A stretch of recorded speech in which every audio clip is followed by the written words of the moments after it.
3rd September and 2nd September. 2nd सप्टेंबरला आपण काल ट्रेड घेतला होता. आपलं 3,000चं प्रॉफिट झालं होतं आणि मी चुकून तो व्हिडिओ दुसऱ्या यूट्यूब चॅनलला ॲड केला गेला माझ्या.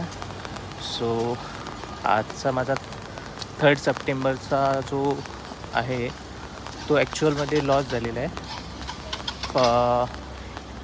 जवळपास 5,000 आजचा लॉस.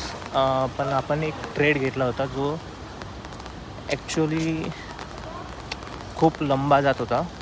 जवळपास आपला आज खूप प्रॉफिट होत होता, पण आपण एक्झिट केलं तिच्यातून आणि त्याच्यामुळं आपला जेव्हा एक्झिट केला तेव्हा प्रॉफिटमध्येच होतो, पण नंतर तो आपण अपोजिट ट्रेड घेतला गेला आणि त्याच्यामुळं आपला लॉस आला.